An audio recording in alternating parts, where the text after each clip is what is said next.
Hi, I'm Sarah Gonzalez. Welcome to the news and why it matters. Glenn is out today, and I think Stu and Jason are both in agreement that the top story of the day has now changed into the latest with the Kavanaugh circus.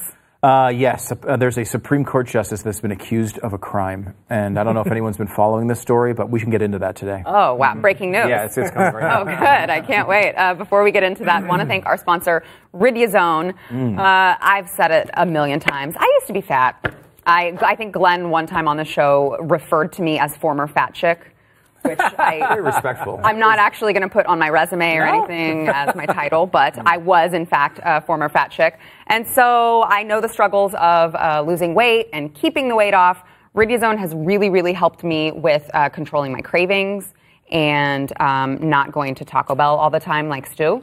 I have, well, look, Riduzone, I think, and Taco Bell have a symbiotic relationship in my mind. Oh, really? But yes, but that's the thing. Like, I think, the only time I don't want to eat normally is when, like, after I just ate like 3 pounds of Taco Bell. Like that feeling you have at that point where you're like, I just can't eat another bite. Oh my God. Like, if you could just capture and bottle that, like that would be the ultimate thing, and that's kind of what Riduzone did, right? Like instead of that moment where you really feel like, oh, I just want to grab something, you have Riduzone, and it just takes that craving back a couple notches, and you're able to get kind of past it. Yes, that's a big deal. Yeah, I had chicken, a little chicken thigh, and a small side of collard greens, and I had Riduzone beforehand, and I'm like super stuffed. Like I have that feeling right now. Yeah. So, all right. So if you're looking to lose some weight or just some help maintaining, go to Riduzone.com, get 30% off of a 3-month supply, which actually totals out to, I think it's like $1.39 a day, which is nothing if you want to invest in your health. So that's Riduzone.com, promo code TheBlaze. All right, so we've got a lot to get into with Kavanaugh because I know there are a lot of moving parts to this today. Stu, I'm going to let you start on it first. All right, let's start with something that actually Glenn and I talked about on radio today. There was a clip about Donald Trump, and he was mocking the accuser, or the victim, is what the headline said. And like the mocking, I mean, he was having fun with it. It's obviously, I don't think it was a good idea for him to be talking about it, just because, like, why? We have the FBI investigation. Don't insert yourself into the middle of it. Just stay out of it for a couple of days. He's been so good at staying out of this for the most part. Which, by the way, you guys said you didn't think that it was mocking. I mean, because I thought it was mocking. He didn't say anything. He didn't like, hey, this stupid woman with, like, he just laid it out. Look, she doesn't have any of the facts. She doesn't know what happened. She doesn't know where it happened. I would have preferred that he had said it in that way instead of pretending to be her. Yeah, and that's where the mocking part came in for me, was the whole, I don't remember this, I don't remember that. To me, that was mocking, and I would have been fine if he would have just said, she said she didn't remember this, but she remembers that. She said this, and that would have been, to me, just laying out the facts. I would have been. I would say, I would rather have him to say nothing about it. That would be ideal. That's not. That's apparently not an option. Politically, yes, but I will just say, and I'll probably take heat for this, but this is very mockable. It is. I mean, the whole thing is ridiculous and mockable. So I didn't think it was that bad. But it would be great for us to be doing it, right? I wish the President of the United States was not doing it, but like, we're way past that. I don't know why I even bring these points up. I guess what I would say is that headline, though, the mocking thing, I'm fine with you saying that. Like, I don't have a big problem with calling it mocking. Before we go any further, though, I have a question for both of you. So you guys said it's very mockable at this point. Do you still believe that she believes that something happened? I never believed her. I don't believe it at all. You just think gun to my head, I think she's just making it up. What about you? Because I know earlier, after the testimony, you were not here. No. We all sat at the table and said, I beve that something truly happened to her that night, that she really does feel like it's Kavanaugh, but it was not Kavanaugh. Well, that night, what night is that? Because she doesn't even know what night that is. But I think that something might have happened to her. I believe that something might have happened to her in the past. I think that I misspoke. I should have said, I think that we all said she had something that happened to her. Yeah, but I think during that time frame that she's misremembering. Maybe not even during that time frame. Maybe not. I don't think she's confused in the slightest. I don't. I think that something might have happened to her at some point that because she did seem convincing to me. So I think that something might have happened to her, and she drew on that. But I think the beach friends bullied her into doing this. Okay, I just wanted to clear that up before we. Yeah, and again, like, it sounds. Someone being believable talking about a memory in their life is not something that is always accurate. Brian Williams was on TV talking passionately about how he was shot in a helicopter. His helicopter was shot down. Listen to those Malcolm Gladwell, that series of podcasts that he did last year about memory. We talked about this a little bit when we were listening to them a few weeks ago. People would go after these big "Where were you?" events.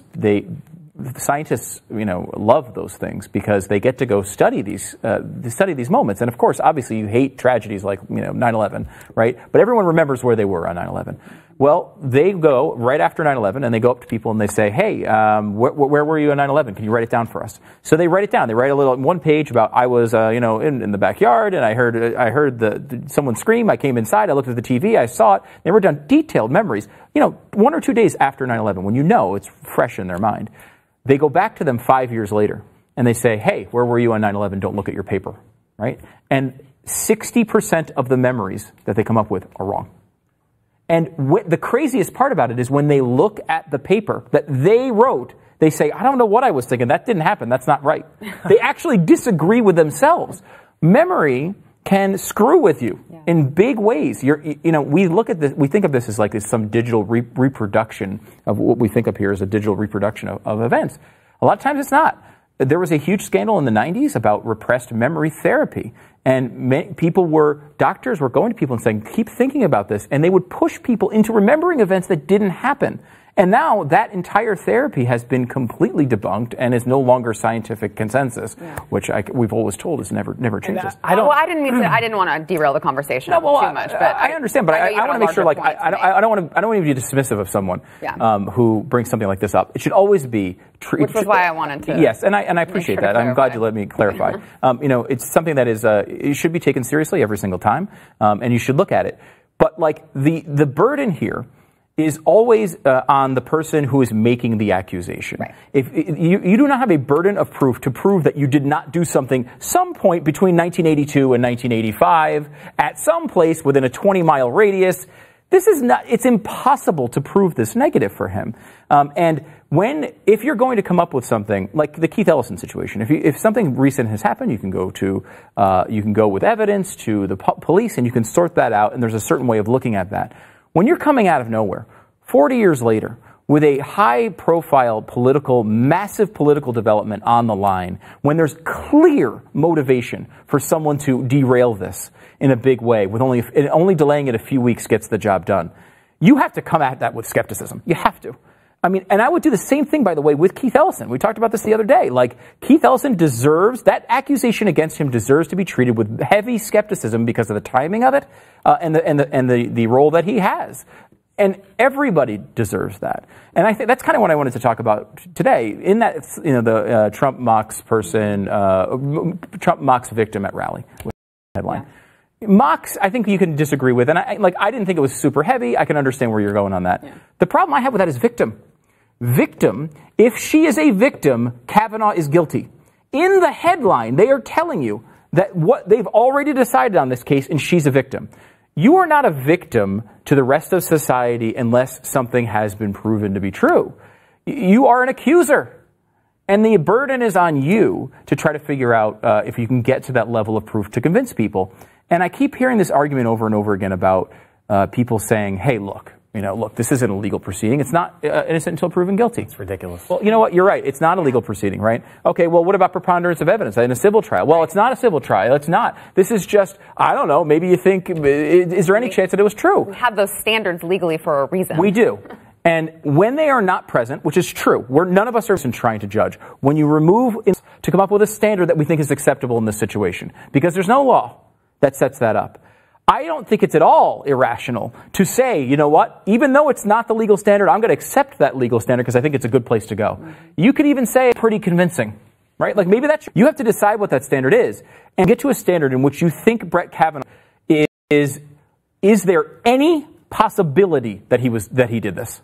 You can get yourself to a point. I was going back and forth with some leftist on the internet, and they said, well, look, it's can you 100% guarantee that he did not do this? Not the standard % guarantee. And it isn't CGI. I've never seen him in real life.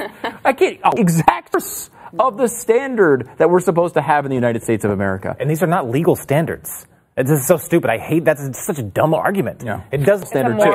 Yes. And I've said this before. Like, if your child is in kindergarten and someone accusing, if no one saw it, it was just an accusation. There's no marks. There's nothing to prove that my child pushed that child down. But my child gets in trouble. I'm raising all deciding the case. Yeah. And that's not right. I want to make sure that we touch on the ex-boyfriend of Dr. Ford gave a sworn statement. Jason. Speaking of evidence, all the evidence is lining up on the opposite side that she didn't do this. Now, I don't know. Again, this is more kind of he said, she said, because Ford is, on record, under threat of perjury. I got to tell you, someone's committing some perjury. Oh, yeah. I don't know who it is. This letter is under threat of perjury, too. Yes. So this letter came out. This was from Ford's ex-boyfriend. So I guess he dated her for about 6 years, I believe. And he wrote this letter that did it leak? Yeah, I think it leaked to Fox News. Was this today or yesterday? Yeah, I think it went to Grassley, right? Yeah, to Grassley, right. So there's a few inconsistencies that he's talking about. So there's this one right up at this point. They're talking about the polygraph test. So he said, I'll just kind of quote from here. He said that it was his understanding that McLean was interviewing for jobs. McLean was someone that Dr. Ford was best friends with.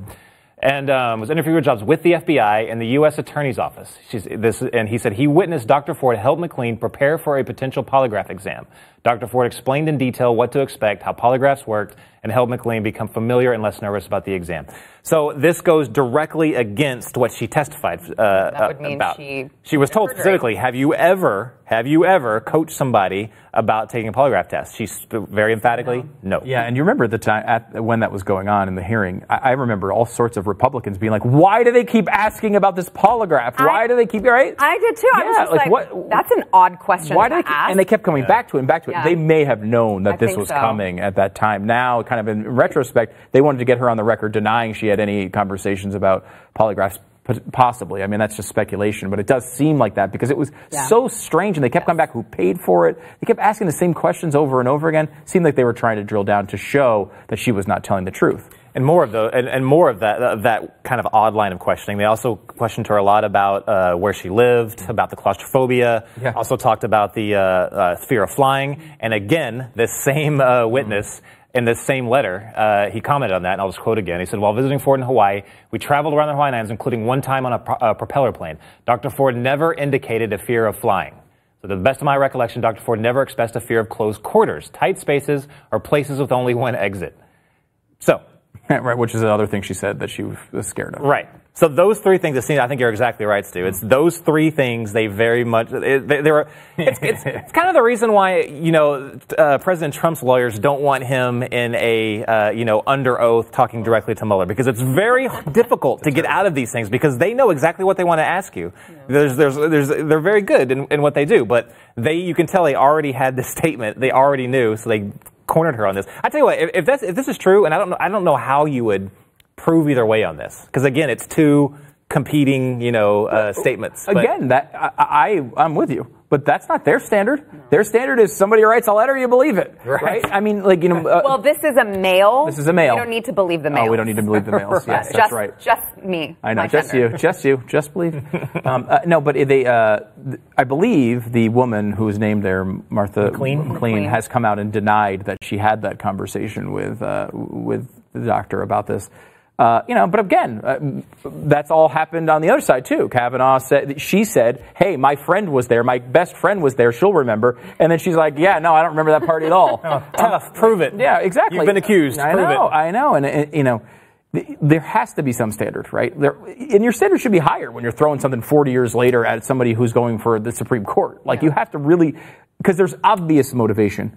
How many times have you heard this argument? Oh, well, what would possibly motivate her to come forward if this wasn't real? I don't know. The future of the free world? Right? We all act as if this is the biggest thing that has ever happened. The Supreme Court is basically what got Donald Trump elected in the first place. It is a big freaking deal. And of course, there are enough activists out there that want to derail something like this, whether something happened to her or not. I mean, it seems bizarre that something happened to her, but she thinks it's Brett Kavanaugh, but it's not Brett Kavanaugh. That's a weird world to be, man. I don't know what exactly happened, but it's highly suspicious, and you can't ruin a guy's life because of it. Mm. All right, back in a minute. Apparently you can. Well, yeah. If he gets through, though, and he's on the Supreme Court.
Before we get into everything else, I want to thank our sponsor, iTarget Pro. I think I'm the only one at this table who has not been able to try it yet. Oh, no, I haven't tried it yet. I'm dying to try it. Right? Okay, Yeah. so I've told the story before, but I was gone on vacation, and when I came back, I think was when you guys had done it while I was gone, and I saw the commercial that we ran with Jason. I know, so I saw Jason, and I saw a bunch of other Blaze employees trying it out, and I was just like, it's so much fun. I missed it. It's so much fun. Our entire family does it. I've incorporated it into just teaching them proper safety. Yeah. It's so important to do dry firing. Yeah, because shooting is a perishable skill. You have to dry fire if you're not going to the range all the time. Yeah, and my household firearm that I keep it has a really long pull, which it's like it always throws me off every time I go to the range or go shooting anywhere. I forget that the pull is that long. Yeah, and that'll get you pulling, from the left to the right. But the cool thing about iTarget Pro is it basically turns your dry firing into a cool video game. So you get the app, you've got the little round that fits into any caliber bullet that whatever pistol that you have. It has a laser and it's got like a little laser. So the moment you press the button, there's everyone. The pin hits the firing pin hits the end of it, and it pushes the laser. Yeah. So where you aim is where you shoot. Yeah. And it's amazing. Like I said, my kids have tried it. They're actually getting to be better shooters at this point. Yeah. It's amazing. I highly, highly recommend you doing this. And it's gonna keep your skills at the level to where, the only other way to do this is to go to the range every single day. You're gonna spend a fortune in range fees. You're gonna save a lot of money on ammo at the bare minimum. So you can go to itargetpro.com news for 10% off. That's itargetpro.com.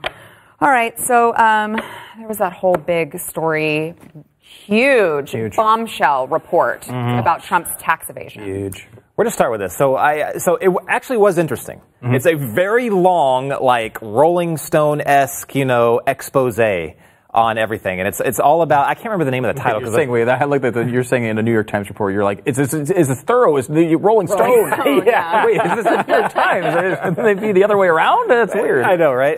But it's the title is almost just as long as the actual article is. But I can't remember what it was. But it's something about how the Trump family had through tax evasion or like through manipulation of tax laws and stuff, were able to amass a lot of wealth.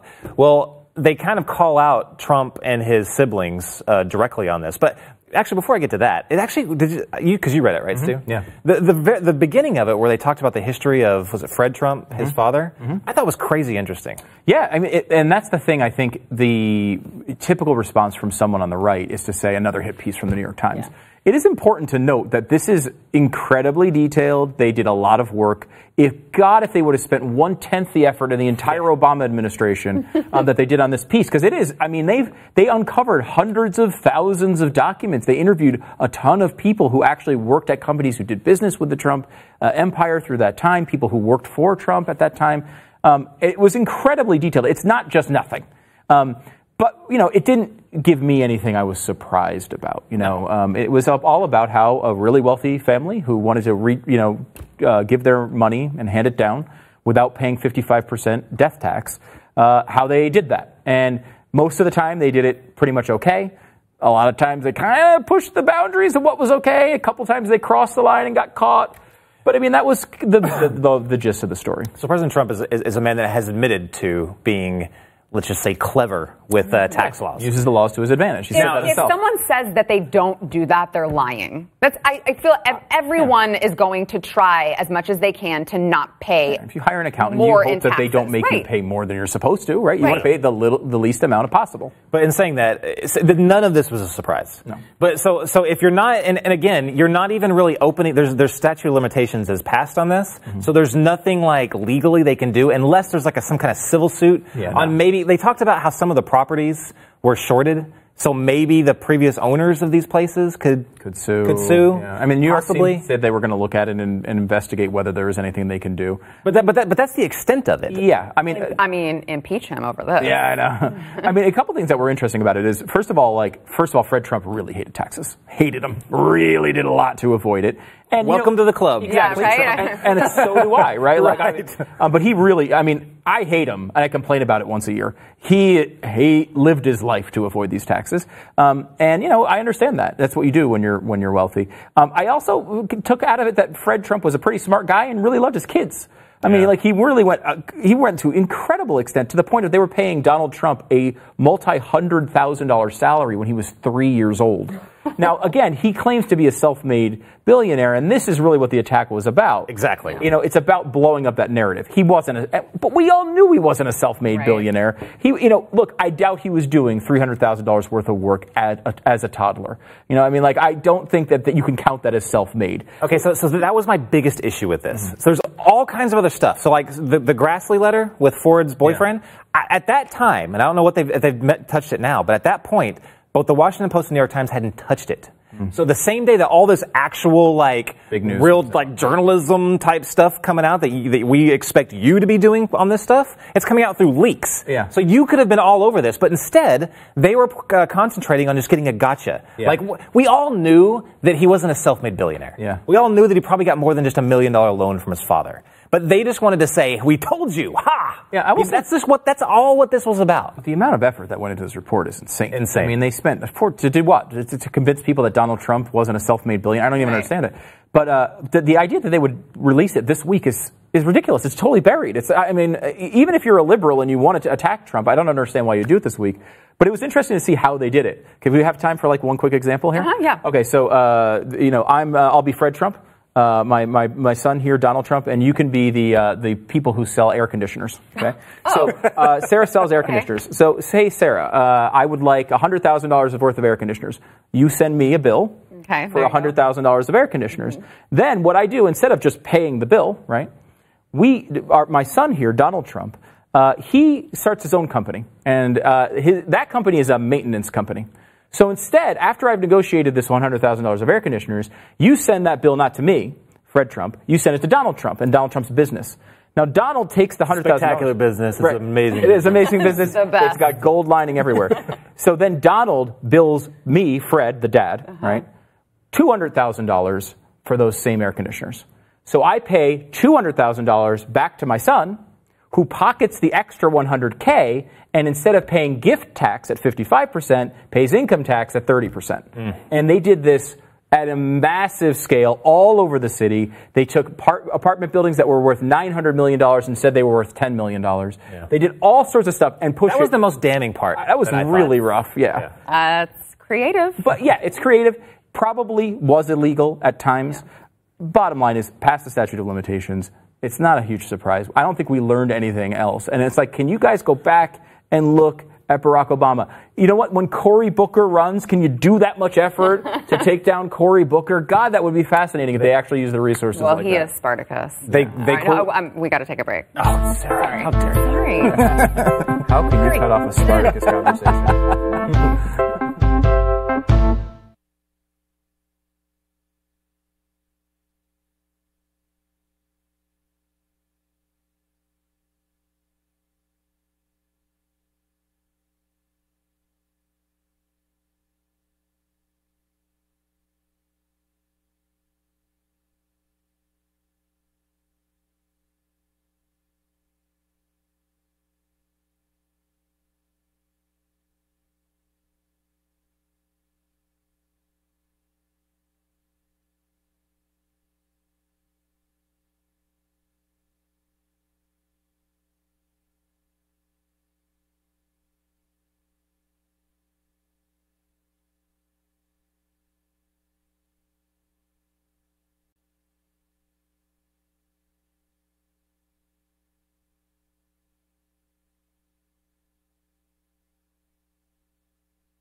For those of you who are living under a rock and somehow still have the Blaze app under your rock, don't forget that we are also available in podcast form. So go to iTunes, wherever you get your favorite podcast, and subscribe and rate us. But you got to give us 5 stars. I don't want to see anything less than 5 stars. Required. Thank you. It's a requirement. And we'll see you guys here in overtime. great because you can hear the show but not have to see me.